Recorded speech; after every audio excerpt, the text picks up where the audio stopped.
Kita lanjutkan. Gerakan tajdid yang dilakukan oleh Kiai Haji Ahmad Dahlan saat itu mulai dari merubah arah kiblat, ya, arah kiblatnya yang tidak sesuai, ya. Karena dengan menggunakan ilmu matematika, ya ilmu matematika saat itu dengan sains, beliau mengajak umat Islam untuk mengubah arah kiblat masjid. Nah, masjid Kauman waktu itu, ya. Ini suatu hal pemikiran yang modern, yang itu menentang banyak ulama muslim pada masa itu. Ada yang mengatakan bahwa Ahmad Dahlan atau yang disebut juga dengan Darwis itu menggunakan ilmu orang kafir untuk untuk mengubah arah kiblat. Nah, padahal ini adalah sains, ini adalah ilmu pengetahuan. Ya, ini. Kemudian dalam hal toleransi juga, ya.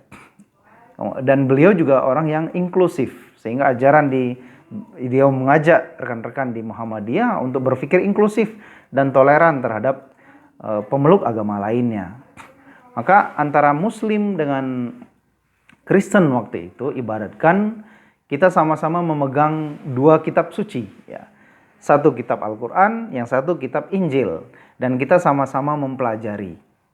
Yang satu, yang Muslim mempelajari Al-Quran, yang Kristen, yang Kristiani juga mempelajari kitab Bible atau kitab Injil.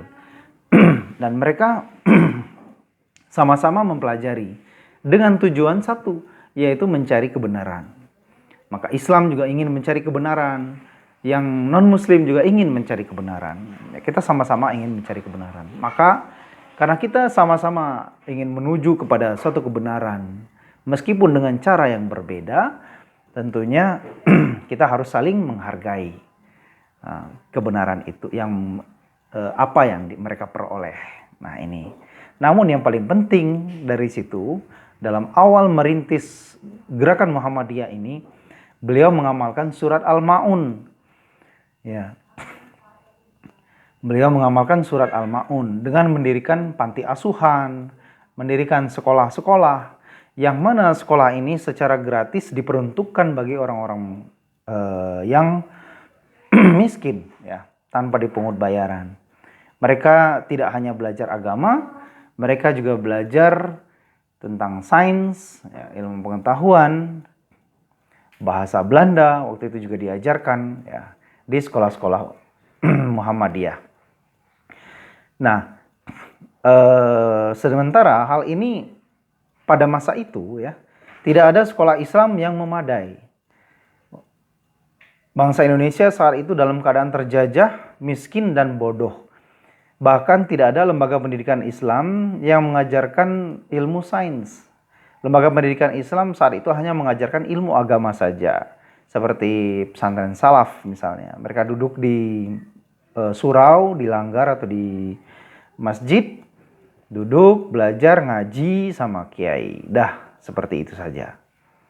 Nah, tidak ada sekolah yang seperti sekolah Belanda waktu itu, yang modern, menggunakan meja, kursi, ada papan tulis, ada gurunya, pakai dasi, ya, menggunakan jas dalam mengajarnya.